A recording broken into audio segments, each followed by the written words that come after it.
If you're a small business owner looking to grow or expand your business, check out OnDeck Business Loans. OnDeck offers business loans online from $5,000 to $500,000, and their simple application process only takes 10 minutes. Unlike banks, they'll give you a decision quickly, and funding is as fast as one day. Get a free consultation with an OnDeck loan advisor. Visit ondeck.com/podcast. This podcast is part of the C-Suite Radio Network, turning the volume up on business.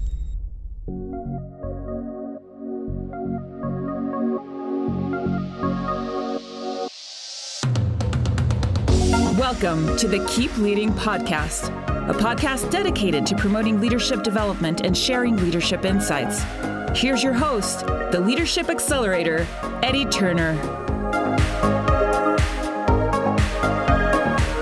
Hello, everyone. Welcome to the Keep Leading Podcast, the podcast dedicated to leadership development and insights. I'm your host, Eddie Turner, the Leadership Accelerator. I work with leaders to accelerate performance and drive impact. When I planned the episode that you are about to hear, it was with the thought of talking to Mr. John Perry, a man who was awarded the 2018 MEECO distinction of Thought Leader of the Year. And I wanted to talk about that and the work that he has done to help people create better tomorrows and empower themselves. As you listen to this episode, you're going to see that it takes a different turn than what I originally planned. This is perhaps one of the most deeply personal episodes I've ever recorded. As I record this, I hear my grandmother and my grandfather. I hear the conversations that they used to have and many of the stories they've told me. John Perry, if you have seen the movie Hidden Figures and how it reveals the accomplishments of three amazing Black women that went untold and unrecognized for years. Well, John Perry was a contemporary of those amazing women, and he too is a hidden figure, and his work has gone untold and unrecognized. And so I consider it a deeply personal and quite an honor to be able to have him tell his story on the show. And it takes me to a deeper place than what I had anticipated, and helps me to appreciate the importance of the voice that I have and the role that people like John Perry and those other amazing hidden figures have played in creating a pathway for people like me in my generation that would not be possible otherwise. So listen to this episode. And it is my sincere hope that all of us will see the need to keep leading in a different way as a result of listening to the story and the words of John Perry right after this. This podcast is sponsored by Eddie Turner, LLC. Eddie Turner, LLC delivers executive and leadership coaching, professional speaking, facilitation services, and management consulting across the globe. Eddie Turner, LLC also creates voiceovers, serves as a master of ceremonies, as a panel and event moderator, and provides national media commentary. Visit eddieturnerllc.com to learn more. Hello, everyone. Welcome to the Keep Leading Podcast, the podcast dedicated to leadership development and insights. I'm your host, Eddie Turner, the Leadership Accelerator. I work with leaders to accelerate performance and drive impact. Would you like to create a better tomorrow? My guest today is the 2018 MEECO International Thought Leader of Distinction, and he is committed to helping individuals and organizations do just that.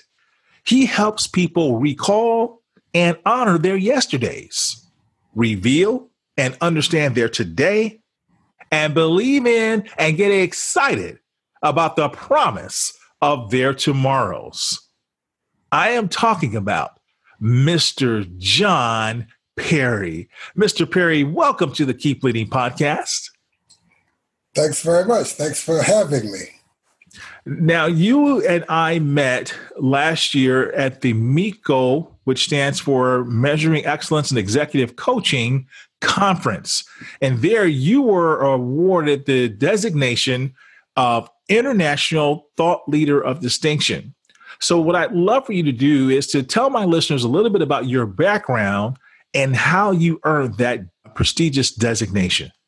Well, basically, I grew up in Florida, and I was one of 5 siblings, and I grew up in a typical neighborhood in Florida and always loved education, loved learning, so much so that I went to summer school whenever I could and gained a lot of insight about learning as I did so. And I caught my older sister in the 7th grade, so we went to middle school and high school together.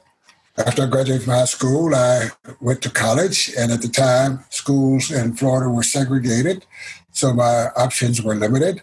So I chose Florida A&M University in Tallahassee, which was only 170 miles from where I grew up in Jacksonville. And I majored in mathematics. I had originally wanted to be a doctor and just changed my mind, decided I wanted to be an architect, and Florida A&M didn't offer architecture degrees, so I chose math.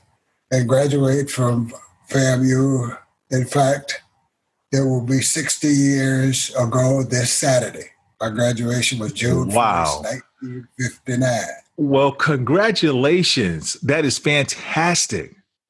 Now, I'm going to get back to your MEECO designation here in a moment, but you said a couple things here that I would like to address. Number one, I remember when I just saw you at the conference. I saw you. You're a distinguished looking man. And I remember you were like on the top of the staircase. My listeners can't see me waving and gesturing right now, but I saw you at the top of the staircase and I'm like, I need to meet him. There just was something about you. And then just from the way I was raised, just respecting my elders. And you look like a walking history book. And then you gave your speech and not a pin could be heard dropping. You had everyone mesmerized. And then you actually had a lot of people laughing at certain points. We went from quiet and silence and awe to you really had the gift of gab and had us laughing. So when you talk about the fact of how you had to make certain educational decisions, because at that time in America, Black people's options were limited and you could not pursue the path you really wanted to pursue, but you went in a different route and you still found success. And I love that. And I admire that. And then also at a time where many Black people were not getting higher education. So for you to pursue higher education at all, at a time when many were only getting high school and sometimes only grade school educations, but then to be able to go on and have success. Can you talk about that a little bit for us? I think my good fortune was being born to parents who were relatively uneducated, even for the standards of that day. My mother had a 6th grade education and my father had a 3rd grade education, but they both understood the importance of education as our ticket to ride out of the circumstances they grew up within. And so education was almost preordained for me because I graduated from high school at the age of 15. But what does a 15-year-old do? I couldn't get a job because they had child labor laws back in the day. So all I could do was go to school. So I went to school and graduated at the age of 19 with a bachelor's degree in mathematics. And I knew that I didn't want to teach. I didn't know what I wanted to do with that degree, but I knew that I didn't want to teach math. And so I started looking for jobs and couldn't find one in the South, of course. That was a different time. And so I decided I would apply for jobs in Arizona, New Mexico, and California. And the first offer I got was from the NASA high-speed flight station at Edwards, California. And they offered me a job as an aeronautical research engineer. I didn't know what that was, but I figured if they're going to give me a shot at it, I'm going to take that shot. You said you didn't know what it was, but if they offer it, you figure I can do it, huh?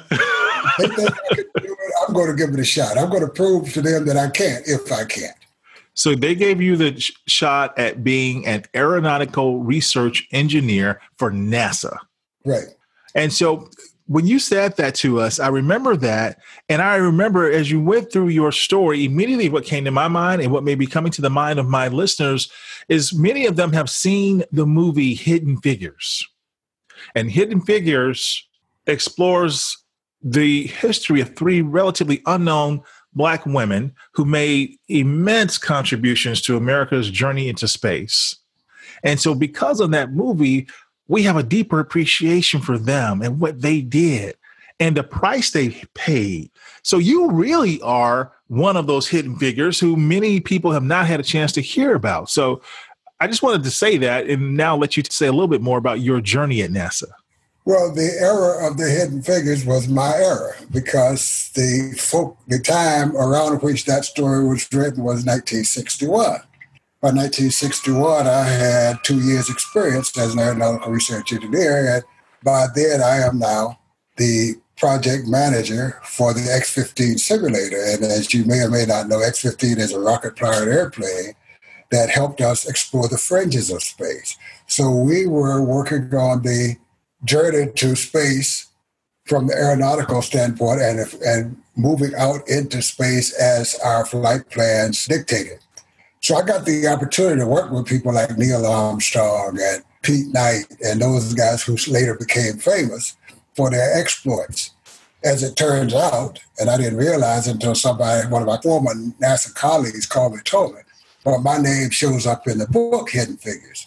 And really? I didn't know how the author got my name, and I contacted her by LinkedIn, I think, but I never got a response.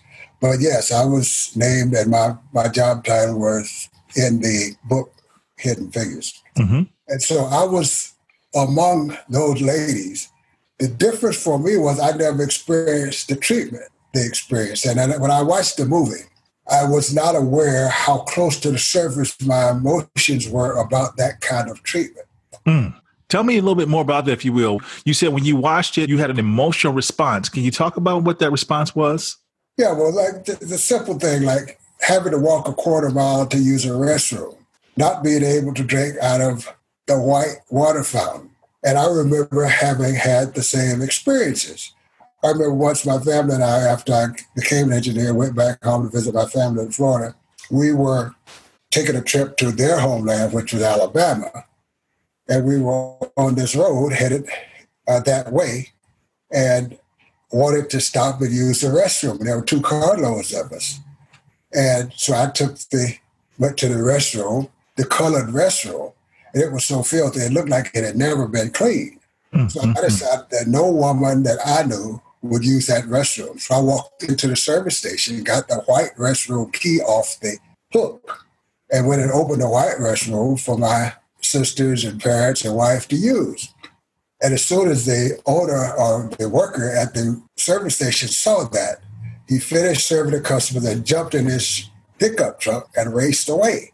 And so I'm saying, wait a minute, have I just cost us our lives because this was my goodness, Georgia? Yes. And so we headed on down the road towards Alabama. About 10 minutes later, this sheriff's car approached us from the rear. And I thought this was it.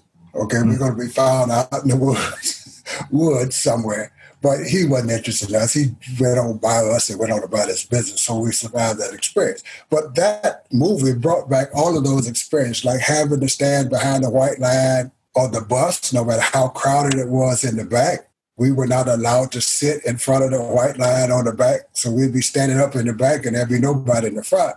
And as a freshman in college, we started a boycott of the bus company because a lady got arrested because she dared sit in the front of the bus when it was almost empty, and the bus driver pulled over, called the cops, and she was arrested.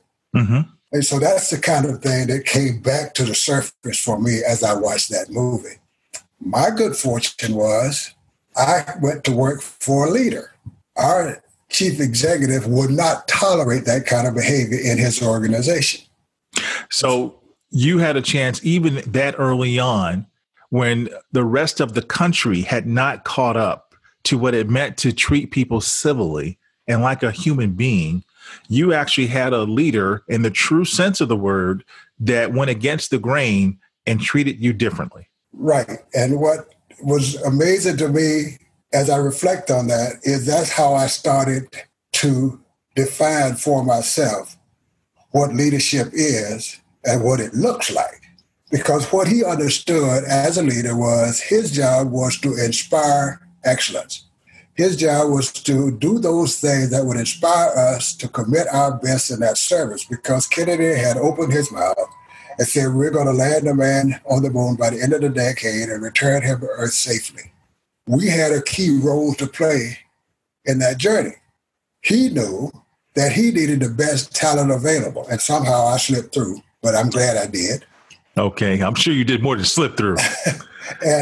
And so what he knew was we had to come to work every day committed to giving our best in that quest. And so he wanted to get all the garbage that would prevent us from doing that out of the way. And so as a part of our speech, as you just mentioned, it was those lessons that I learned during his leadership that has helped me form what I consider to be the leadership challenge for today and doing the leadership development work that I do for my clients. I realized that that kind of leadership is rare even 50, 60 years later. Yes.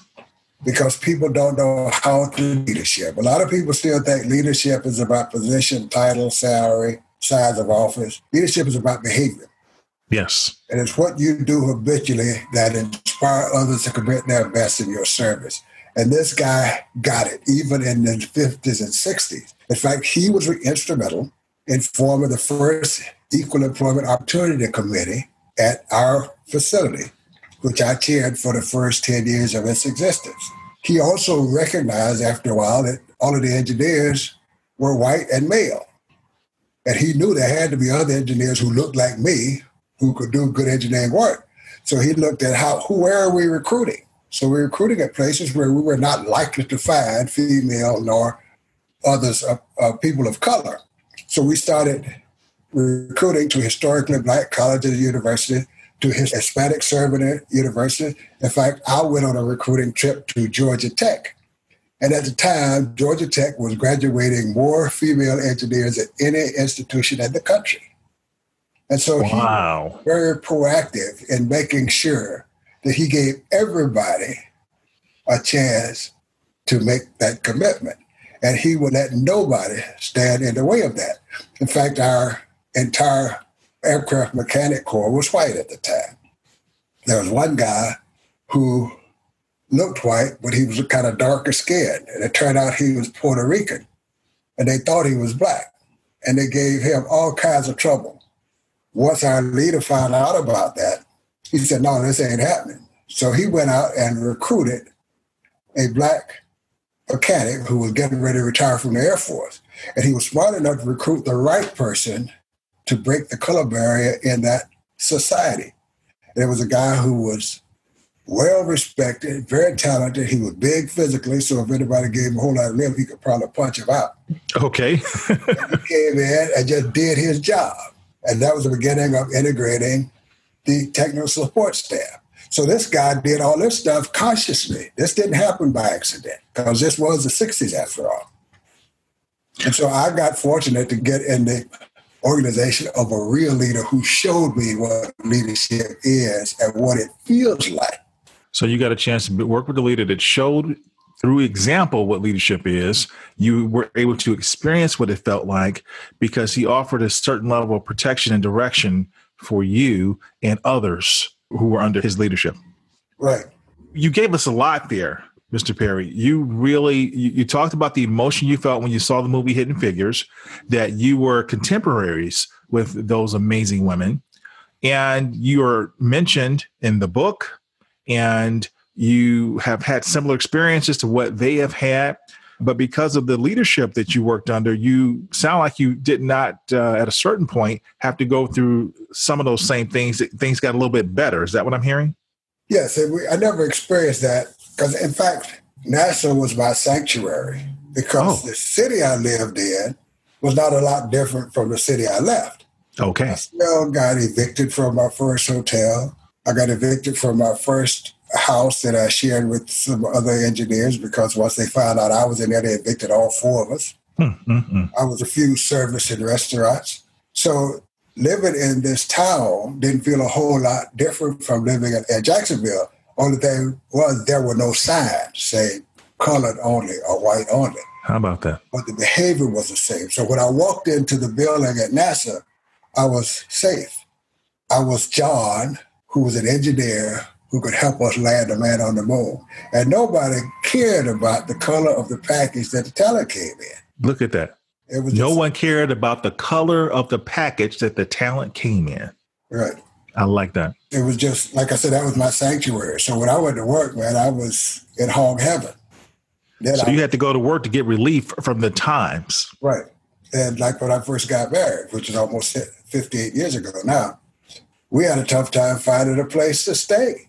And we got every excuse from we don't rent to your kind to we're not prejudiced, but some of our neighbors might be and we don't want you to get hurt. Wow. And so we looked all over town for a place and finally had to resort to going to another Black couple who owned a house here in town that had been transferred. The job had been transferred to a city about 90 miles away. And his house was for rent. So we rented from him and stayed there for 6.5 years and vowed that once we found a house we wanted to buy, we would spend every dollar we could get our hands on to fight the system if we would have the opportunity to buy it. Fortunately, the real estate agent I was dealing with was doing real estate part-time, and he was an engineer at NASA. So I worked with him all day, and then I dealt with him when I was looking for a house in the evening.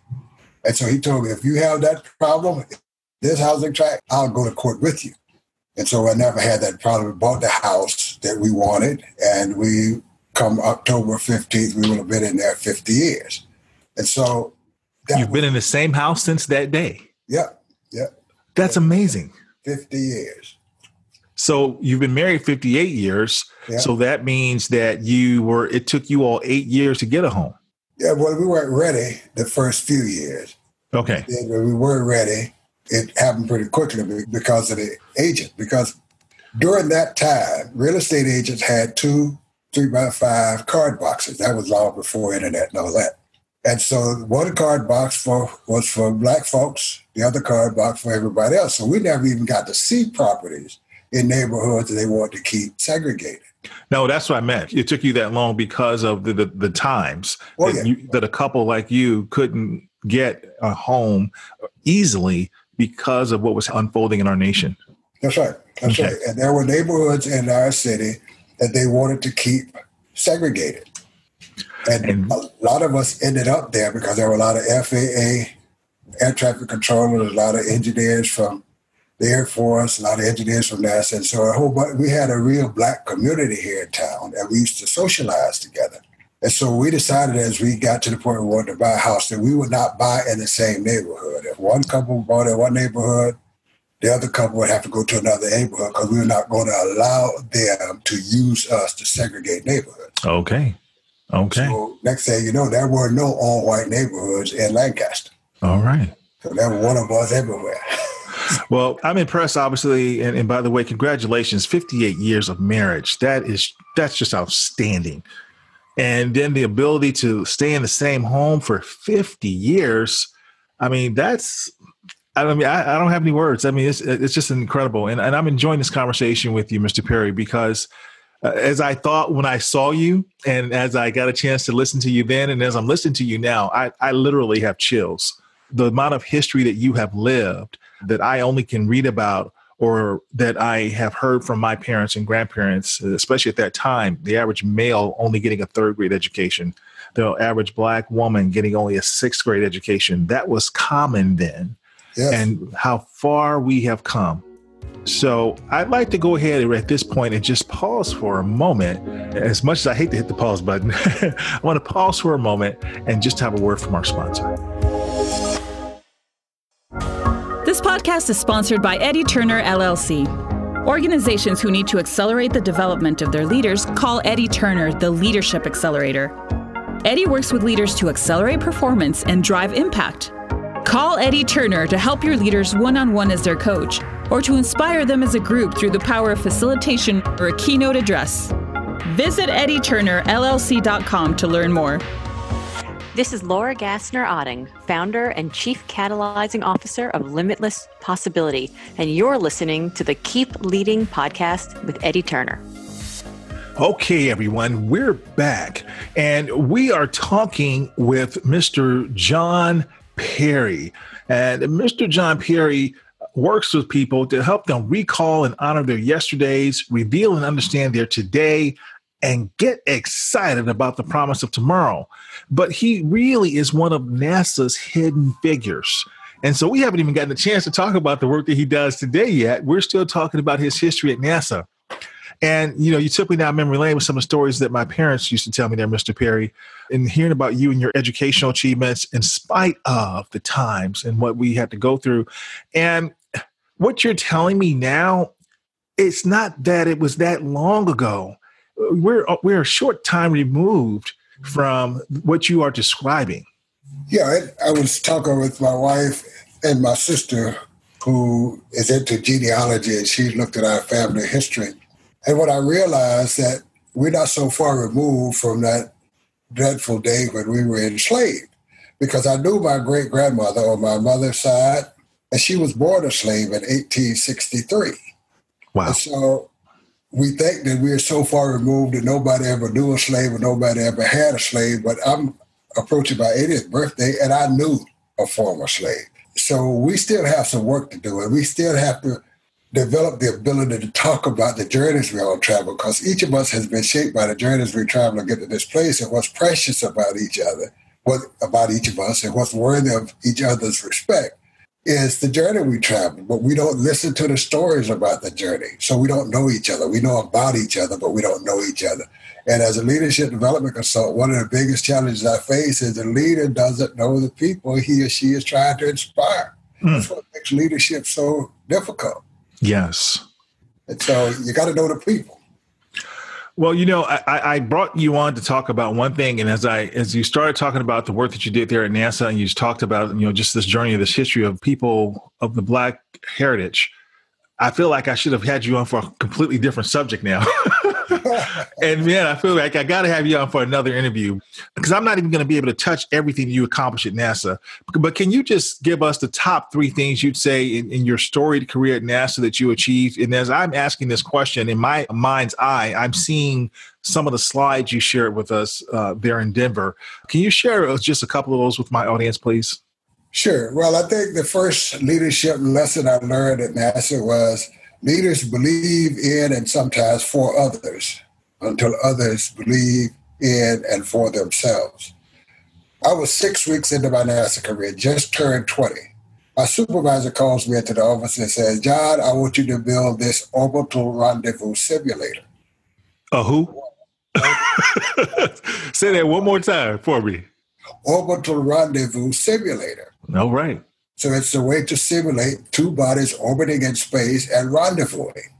And he said, "I'm going to assign you this technician who will do all of the building of the hardware. You write the program and implement the program on a computer. And we want to set it up so that pilots can practice." Well, I say, if you think I can do it, I'm dumb enough to try. So I went to work. And lo and behold, we built that thing. And it was a funny looking contraption because it had some pretty primitive hardware. And I figured no self-respecting test pilot will spend 5 minutes in this thing. As it turned out, pilots would come and spend hours practicing how to rendezvous with another body orbiting in space.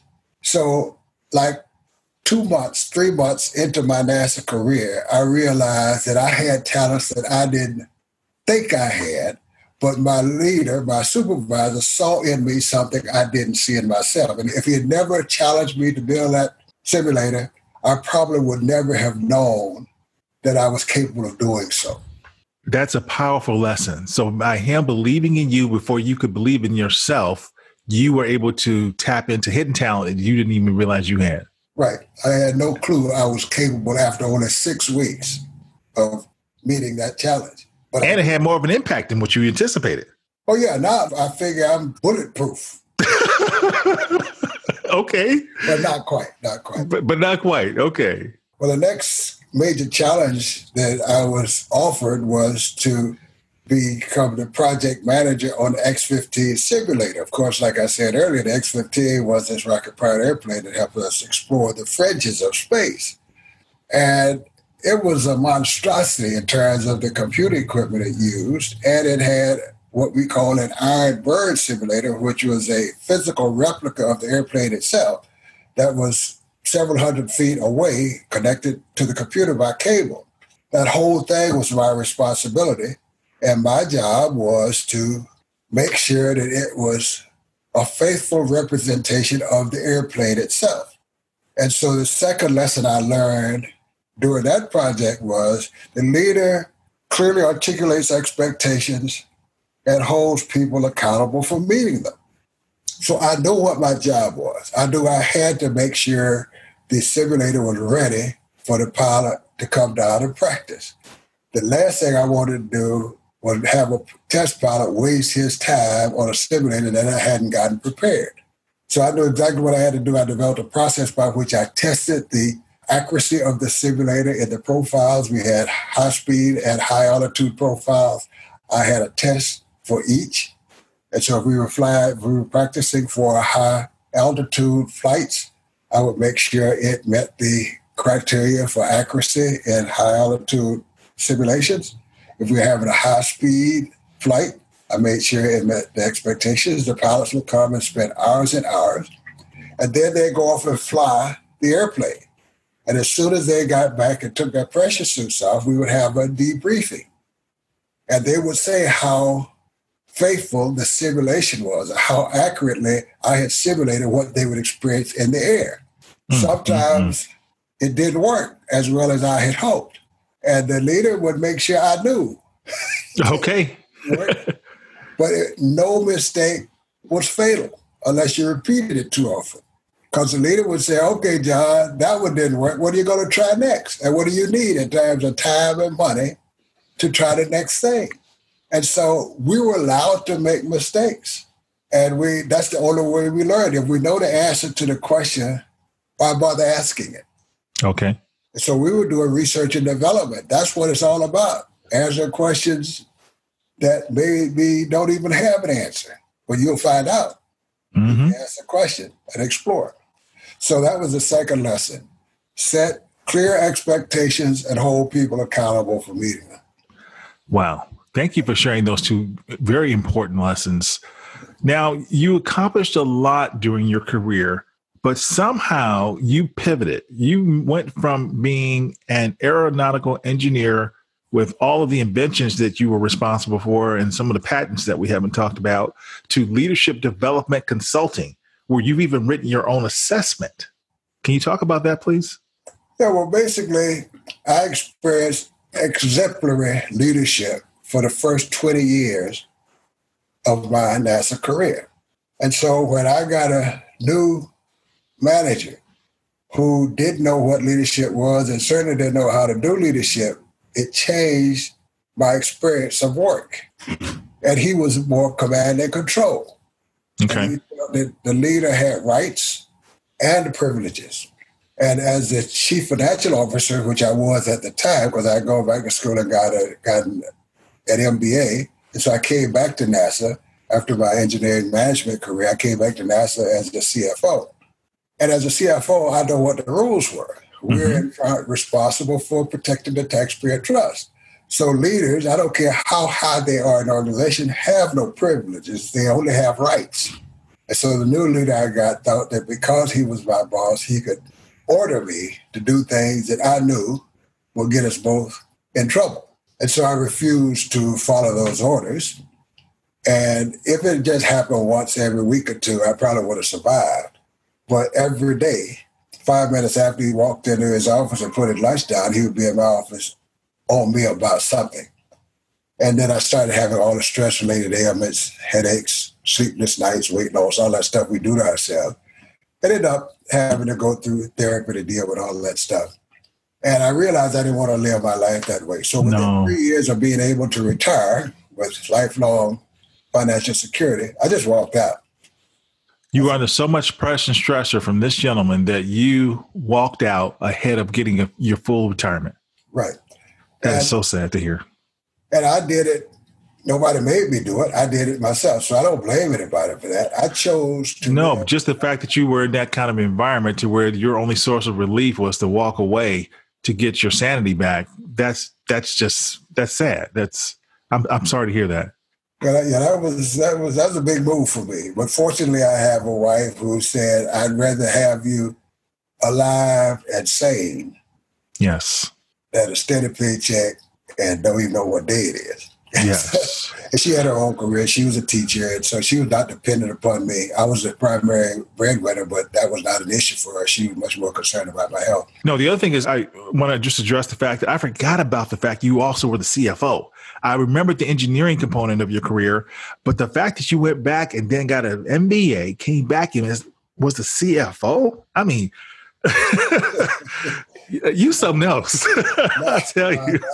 I was in the right place at the right time and was able to take full advantage of the circumstances. And so one of the lessons that my parents taught me that I don't want to forget to mention is they always taught us as we were growing up, all five of us, don't let how people treat you define who you are. Yes. And so I never owned other people's treatment of me. So I never personalized the way my last manager treated me.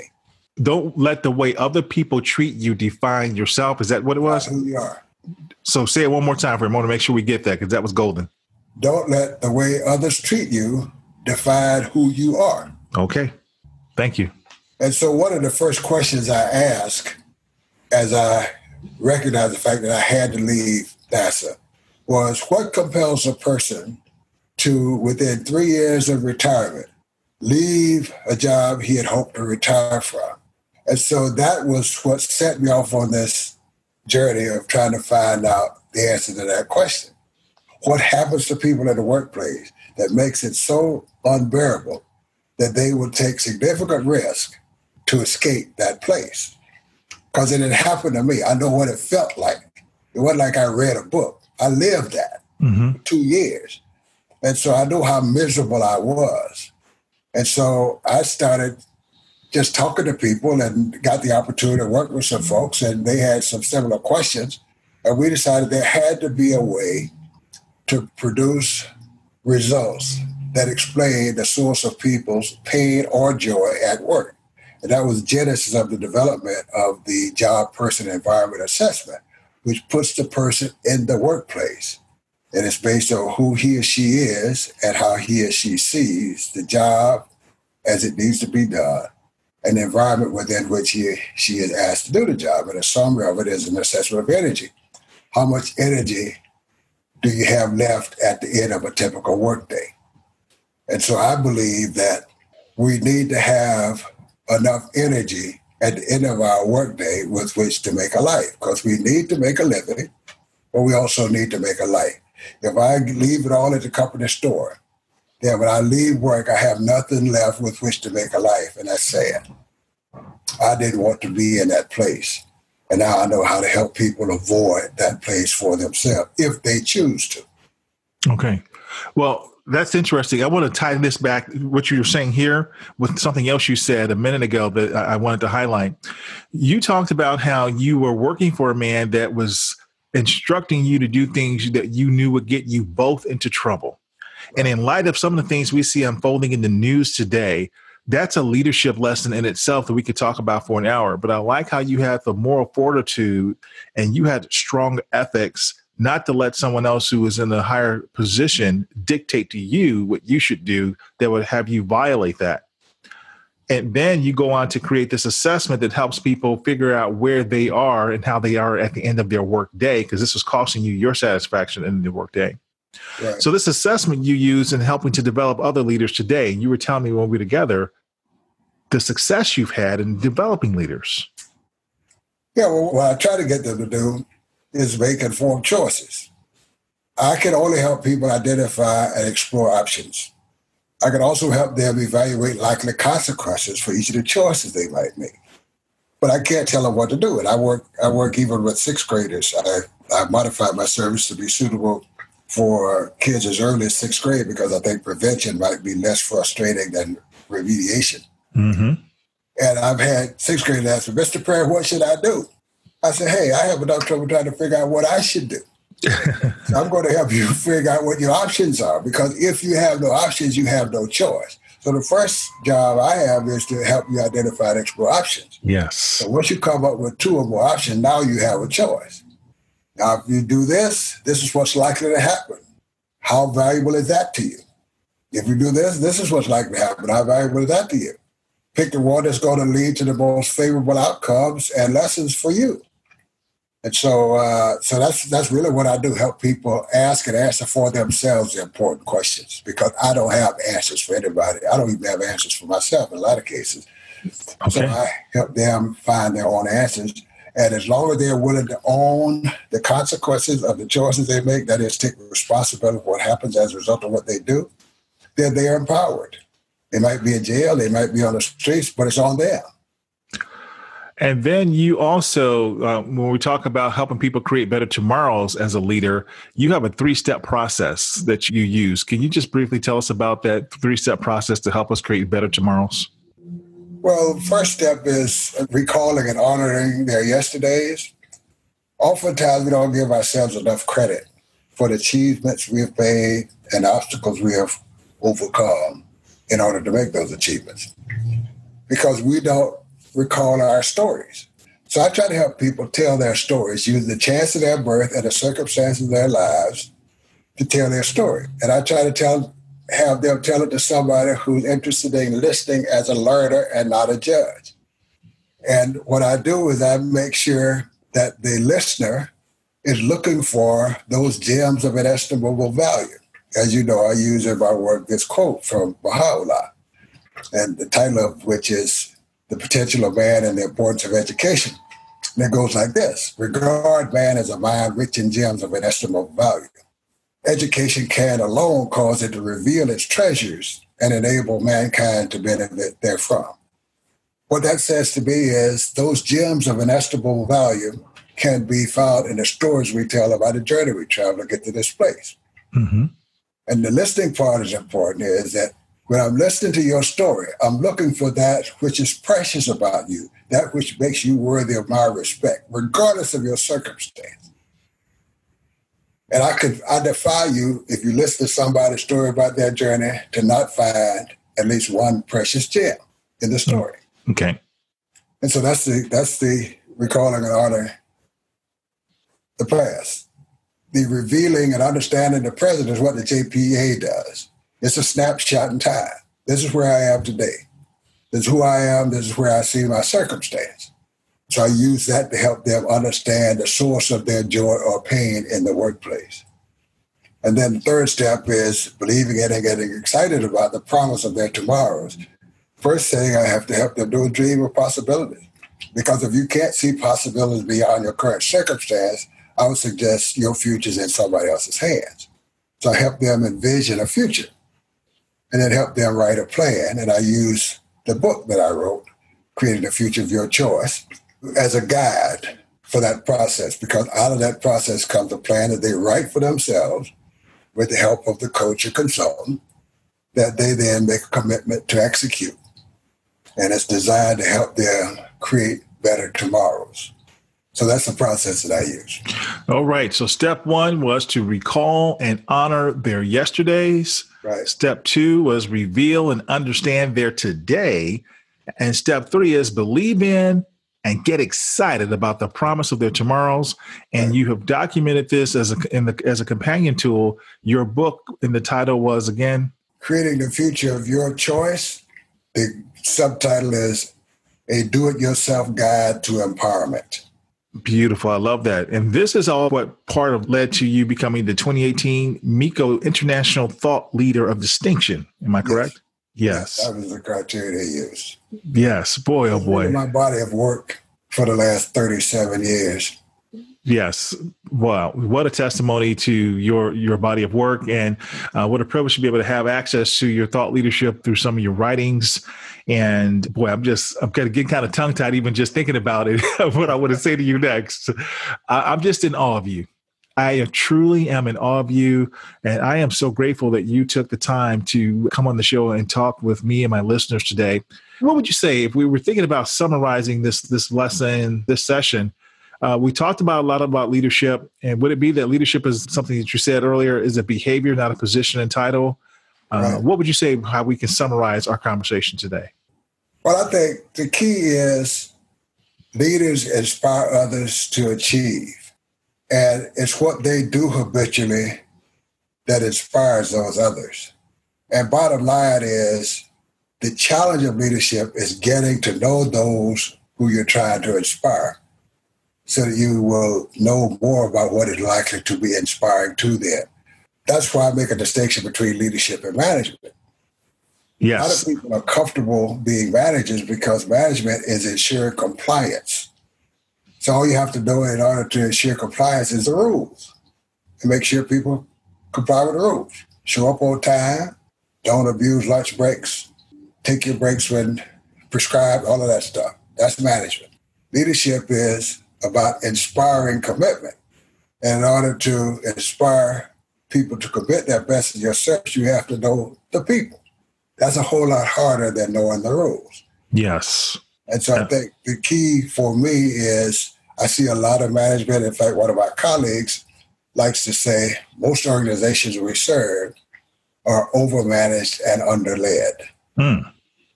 Overmanaged and underled. Well, thank you for that nice summary. So, Mr. Perry, on the Keep Leading podcast, we like to give leaders a thought, a quote, a story, something that they can use that helps them keep leading.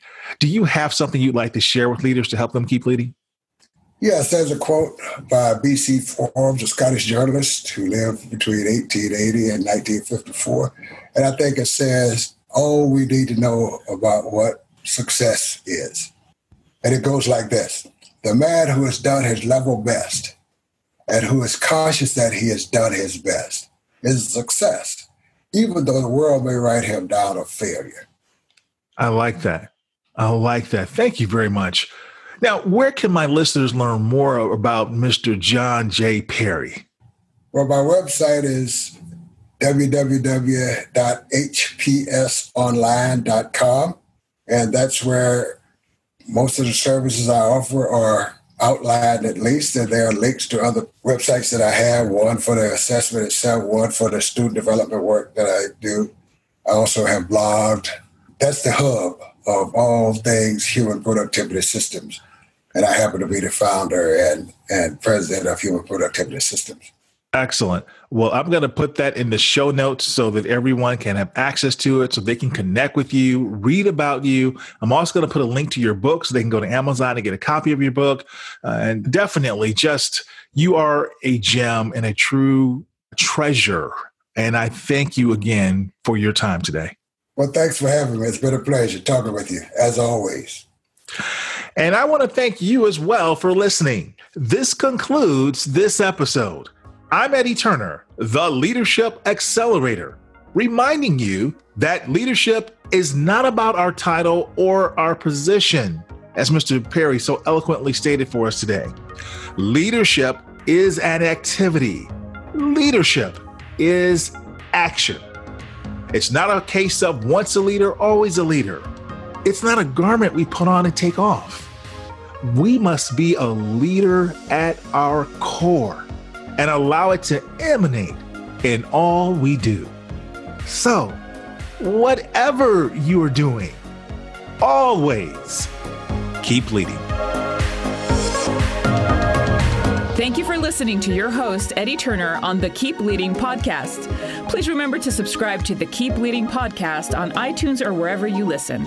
For more information about Eddie Turner's work, please visit eddieturnerllc.com. Thank you for listening to C-Suite Radio, turning the volume up on business.